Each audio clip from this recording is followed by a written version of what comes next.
So, TST naman sa ano, pabor. Sa pabor tayo. Pupunta tayo sa TST. Favor tayo palagi. Ha? Para favor tayo. Para favor daw lagi, no? Nandun tayo. Nagpapawis na rin ako at nang mamaya makapag-basketball uli kami. Masarap mag-basketball dito mamaya.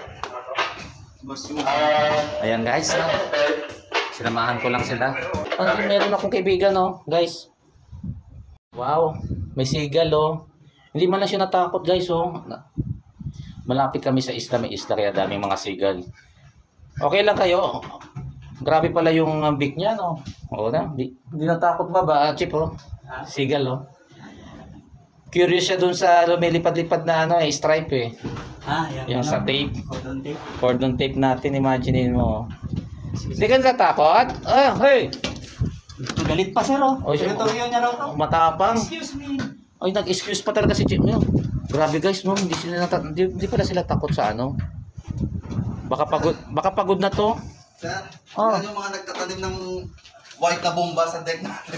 Ay, oo, alam ko. Marami ng bomba na naman. Ayan, sir, acid yan eh. Kaya nga, ayan ang dami na nga pala na naman, no? Wala kang magawa talaga dyan. Yan na, ang dami na pala nila tinanim na bomba na naman sa amin, no, sa barko ko. Matinding washing na naman to. Ito talaga itong mga kaibigan natin. Kayo talaga, atom na atom siya, oh. Parang si Chipmate pa nangilag kanina, eh. My friend. Oh, ayaw umalis. O sige, diyan ka, manghihina ka dito. Sabi, no, hindi man lang natakot yung bisita ko. Kami natatakot sa bisita namin, eh. Tanim ng bomba. Oh. Ito. So, yung side tank, tingnan natin kung may papakita ko sa inyo side tank. Itong side tank medyo mababaw lang to. Maluwang lang siya, pero mababaw. So, properly ventilated na rin siya. Ayan, bakit ako yung ginagawa ni Chipmate. Uli ni Chipmate kung may presence ng gas. Ayan, bago pasukin. Dalan-dala pala itong checklist Chip na. Baka lagyan natin ng pabigat. Lagyan natin pabigat. Baka lipa rin yung checklist. Tapos yung mga tropa, dadalhin naman dito yung mga ano, rescue equipment, stretcher, ABD, ano pa, BA, lilipat nila dito. Ayan, biniventilate muna ulit to. Isa lang ba yung ventilate ano yung Chip? Isa lang yan. Dapat nanghiram kayo sa makina para magkabila. Bakit isa lang yan? Ito lang ang mapapasok mo sa TST, no? Uno lang muna, sir. Uno lang muna, bukas yung iba. Yung anim bukas. Sige, sasamahan ko kayo. Pero dapat next time dalawa yan, Chip, ha? Sir. Hiram yan. Tapos meron pa tayong schedule freshwater tank, sir. Oo, may freshwater tank. Maglilinis kami ng freshwater tank. Napaka-interesting ng trabaho ni Chipmate, no? Kala nila ganun-ganun lang. Alam mo ba, sa ibang barko tinatawag kaming kamote, yung mga Chipmate. Ewan ko baka saan nagsimula yung term na kamote. Pero masarap ang kamote. So masarap din ang Chipmate. No? Ayos, sir, clear. Ayos, clear, oh. Walang presence ng gas. So confident na naman si Chipmate. Okay na naman pasukin. Ito may pangit lang mga flashlight nyo. Mayigit pa flashlight kung dala personal boss. Boss, hiram kayo sa sunod ng ano, ha? Ng isa pang hindi lang cargo light yung pang bed nyo, ha? Ha? So kay Ma'am Marites, Miss Marites Bagabak, ito po trabaho po na yung husband. Matutuwa siguro yung mga anak mo, no, na oy, nakita nila si daddy. Normal na ang work to. Mas mahirap pa ang mga trabaho sa Pilipinas, di ba, Chip, no? Ito, safety naman kami dito. Dito sabi nga ni Chip, makakabuo ng pangarap dito. So, medyo malakas na rin ang hangin, mukhang hindi na makapaglaro ng basketball mamaya. Pero bago mag-basketball, trabaho muna. Tingnan nyo guys, holiday sa inyo, pero sa amin trabaho. Pero magbibigay naman kami ng consideration ni Chipmate. Yan, chinecheck namin Chipmate kung gas free na ang TST ng Urban Star site.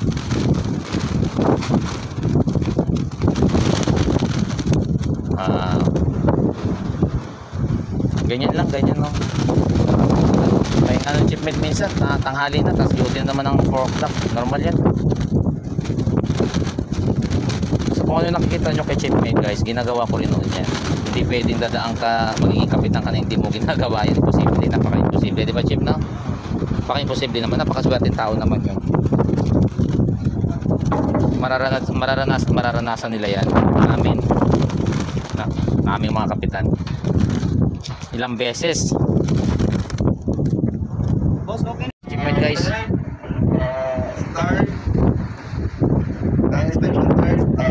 TST inside. yeah, sa TST port side tank. Ito, bumaba na si chipmate. Bababa na rin ako. Check nyo na yung tempera, yung ano, yung may presses ba ng gas, di ba? Nakita nyo naman, wala namang presses ng gas. So, ito, bababa na rin ako. Ito, hindi, maluwang lang to. From here, doon siya lalabas sa kabila. Abangan nyo just chipmate na. Yan, papasok kami dito, doon kami lalabas mamaya na. So, papasok na rin ako guys, para may pakita sa inyo. Ayan guys, si chipmate to, pipicture lang. Ang chine-check namin dito yung mga wineldingan, lalo mga wineldingan. Tapos kung may mga walang crack ba, baka kasi siyempre hindi naman kami forever nandito na sa barko na to. Hindi natin alam kung ano nangyari. Walang mga bulge, walang mga dent. So kita nyo naman barko, no? Dahil 5 years lang siya, malinis, no? Yung side tank niya malinis, walang kalawang pa. So ito yung barko ko na walang kalawang guys, mga pinasukan kong tangke. Tingnan nyo, walang kalawang. Madumi lang kasi gawa ng mga putik yan. Sabi ko kasi yung ballast tank to eh. Itong side tank namin, ang mga ballast tank din to ha. Hindi to para sa kargada. So, ayan, may konting kalawang. Isa, dalawa, namumuulang. Pero guys, maganda yung ano nila. Maganda pa yung talagang bakal nila. Yan, isang kalawang. Yan lang. The rest, okay naman oh. Tingnan mo oh. Yan ang laman, ay tsura ng tangke ng barko. Side tank. Yan o. So, kita mo, ina-inspect din yan. June na nga kami. So, ina-inspect ang ni chipmate kagad. Maganda ang weather. So, sinamantala na rin namin. So, nakadalawang tangke kami today. Ang 4-peak tank at ang side tank. Number 1 port side. Port side lang to guys ha. Siyempre, di ba, ang gitna nito is ng mga bodega, kargada. So mga magkabilang tangke, port side starboard, ang mga tangke niyan is for ano yan, ballast purposes. Ayun, nakarating na daw si chipmate. Hindi na ako pupunta doon banda guys. At parehas lang yan. Yan o. Ilang section lang siya. Ito, ilang section siya. 1, 2, 3, 4, 5, 6. Doon lalabas si chipmate. Doon na rin lalabas si chipmate. Ako yung pumunta din doon. At walas, parehas lang oh. Parehas lang ang ano niya, itsura niya. Ganyan lang siya, nag-photos na si chipmate para alam din ng office na nag-inspection ng mga taga-barko. So yun nga. Sige, doon na rin ako lalabas siguro no. Punta ako doon, sige. Andali lang. Nakalabas na ako. Lalabas na lang si chipmate. Maliit lang ang side tank eh no. So madali lang siyang inspectionin. Ayun sa loob sila chipmate. Tsaka si Boson, dito na lang ako papasok. Si Boson, kakahinga pa naman si Boson. Tapos si chipmate.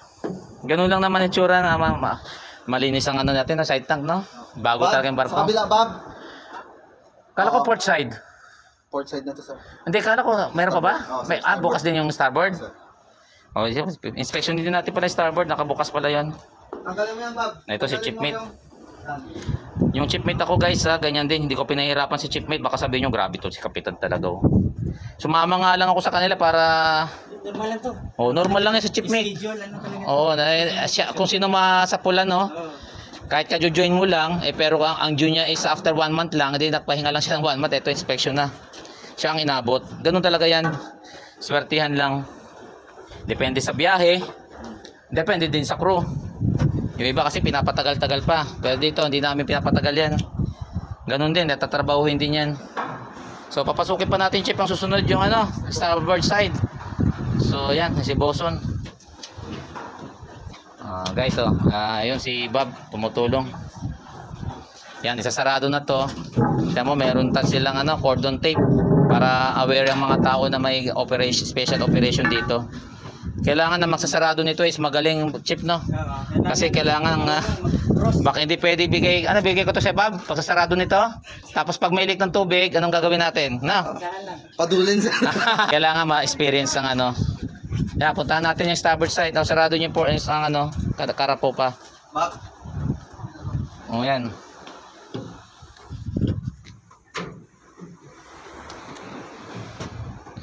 Kailangan pag shipmate ka, shipmate ready ka talaga sa mga ganitong trabaho, guys. Hindi ka pwedeng maging sensitive, no? Hindi ka pwedeng palautos lang. May mga trabaho na ikaw ang kailangan gumawa, hindi mga crew. Magkapa-assist ka lang. O, tingnan mo si shipmate ko. Batang bata pa yan. Matagal pa natin gagawin yung chip, no? Kaya kailangan ma-promote na para Magkakataon sa sunod na Nilipat kami sa starboard side. Hinahandaan na nila. Sumama na rin ako. Kasi ibang oras dito, ibang oras sa opisina. 12 hours ang difference natin. Nag-advance lang kami ng isang oras yan. Diyan ni-report nila sa bridge para alam ng bridge yung nasaan kami. Hindi ako nakikialam, hinahayaan ko lang sila para at least alam kung ano ba yung ginagawa nila. At least sa susunod, hindi ko na iwan ko nila kung chance na ako. Ito, check ko si checkmate. Check ko rin ni checkmate ko, ano. Ito yung starboard naman kanina, port side. Okay, sige. Ako muna magsisilbing lookout niya. Dito lookout kayo.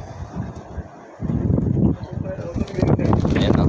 Kailangan picturean pa ni shipmate yan kasi para may kasama sa report yan eh. Yung pinaka manhole niya. Okay naman manhole niya, kailangan katok lang ang problema nito. Naka-schedule na rin namin yan. Yan, trabaho ko yan, guys, oh. Mag-photos ng mga photos. Kaya hindi namin kailangan ng magandang cellphone eh. Lagi rin the bit-bit. No? iPhone ang gamitin mo. Mga tangkap chip lang. Yan. Save si chipmate. So, hintayin ko muna.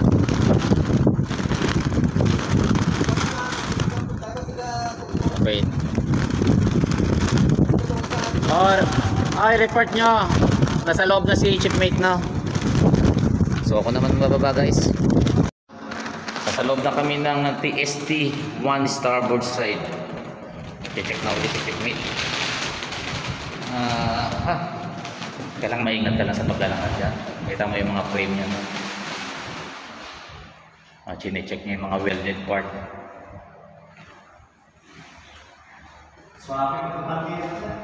Swabe nga mga tangke dito kasi nga. So nakawalang kakalakalawang, guys. Iba itong iba yung mga pinasukan ko, grabe yung kalawang. Grabe talaga mga kalawang. Ito, swabe talaga yun. Pwede ka pang matulog. Pwedeng tulugan yan, no? Tingnan yung mga welding nyo.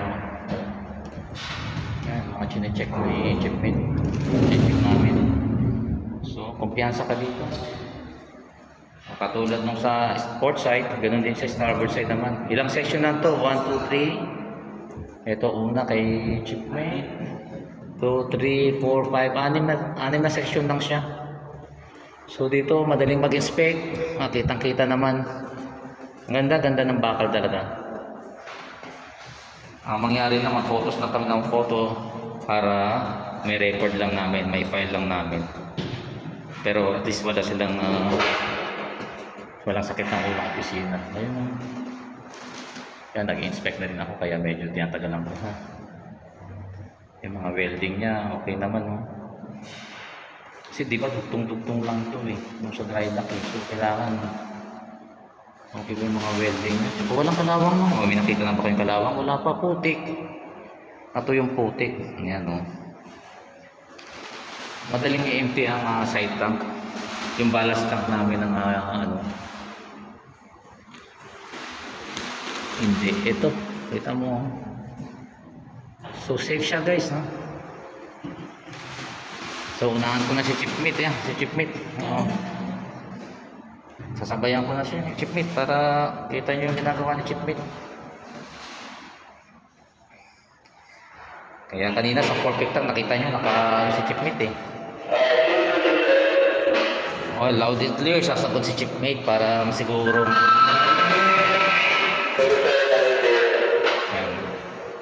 Yan ang duties ng pinaka-standby person. I-double check yung mga taong nasa loob kung okay pa ba. Siguro sa mga tanker yan, napakahirap na inspection sa tanker kasi talagang yun ang nakakatakot sa tanker. No, di ba galing kang tanker, Chief? Tutumba lang doon yung tao sa naglalakad ng sasakyan. Kaya nga eh. Dahil sa Sa presence ng gas, no? presence ng gas. Sa presence ng gas, sa deck pa lang, hilo na. Eh, ano pa kayo pagtangke? Dito, since na bulk cargo lang dito, hindi ganun kami kadelikado dito. Kita mo. Nawawalan na yung na-interview ko yung isa namin kasama mo na kumbalang, nalupay-pay lang daw siya, parang nanghina na yung tuhod niya. Oh, iba ang ano, gas eh, kapag naano mo na nalanghap mo talaga eh. Nalanghap niya yung gas, diretso sa tumba. Oo. Buti na lang nakita niya. Okay, mamahirap sa tanker, guys. Kasi papasukin mo mga ganitong tangke, naku mahirap. Pero dito since na bulk lang kami, oh, kahit na madali siyang i-ventilate, no? Tapos okay na, ganitong inspection lang, okay na. Tingnan mo lang kung may mga crack, may mga bulge, mayroong mga dent, no? Na hindi nare-report ng mga previous management. So far makita nyo naman. So ang 4-pick tank, tsaka ang TST-1, port and starboard is okay na. Ang dami ng photos ni Chipmate, no? Kailangan i-recorded.